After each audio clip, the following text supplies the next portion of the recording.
আসসালামু আলাইকুম শাইখ। ওয়ালাইকুম সালাম। আমাদের মসজিদের ইমাম বলছে ফজরের আগে 2 রাকাত সালাত বেশি সময় করে পড়া চলবে না। কথাটি ঠিকই বলেছেন, হালকা সালাত পড়তে হবে, তাড়াতাড়ি পড়ে নিতে হবে।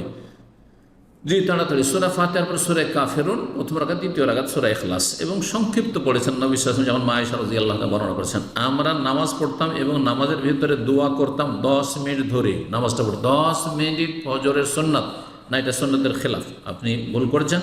কারণ আপনার ইমাম তিনি নিঃসন্দেহে আহলুল হাদিস, তিনি সঠিক উত্তর দিয়েছেন। তাহলে এখন আমার কোনটা করব? জি, সংক্ষিপ্ত পড়বেন, সূরা সানা পড়বেন, সানা পড়াবেন, সূরা ফাতিহা পড়বেন, আর তারপর সূরা কাফিরুন, আর দ্বিতীয় রাকাতে সূরা ফাতিহার পরে সূরা ইখলাস পড়বেন। রুকু সিজদাগুলি সংক্ষিপ্ত 3 বার 5 বার পড়াই যথেষ্ট, বেশি লম্বা করবেন না।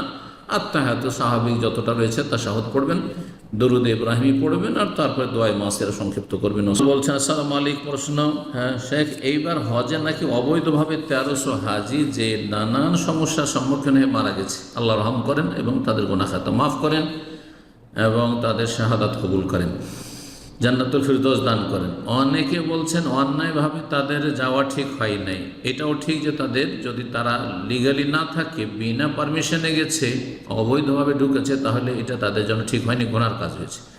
না গেলে এমনটা হইতো না, এটা ভুল কথা। বরং তকদিরে থাকলে ওকে যদি বাধাও দিতেন তবুও তার সেদিকে মন টানত, তবে তো সে স্বাধীনভাবে গেছে, বাধ্য করে কেউ নিয়ে যায়নি। যে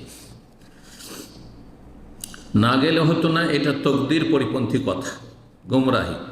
আসলে কি বিশ্বাসটা এমন হবে যে তাদের মৃত্যু এইভাবে লেখা ছিল? এটাও ঠিক যে তাদের মৃত্যু এইভাবে লেখা ছিল, এটাও তকদিরের অন্তর্ভুক্ত। নাকি সতর্কতা অবলম্বন করা উচিত ছিল? এইটাও ঠিক যে সতর্কতা অবলম্বন করা উচিত ছিল। খুজু হিজরাকুম, আল্লাহ যুদ্ধের ময়দানে সতর্কতা অবলম্বন করতে বলেছেন, অস্ত্রে সুসজ্জিত হয়ে সালাত আদায় করতে বলেছেন। একদল সালাত আদায় আর একদল শত্রুর সামনে পাহারা দেবে। জি, সতর্কতা অবলম্বন করতে হবে। তারপর তকদিরে যেটা আছে সেটা হবে আমার করণীয়, আপনার করণীয় আমাদেরকে করতে হবে। বিষয়টা একটু বুঝিয়ে বলবেন। এই যে বুঝিয়ে বললাম, আল্লাহ সঠিক বুঝদান করুন।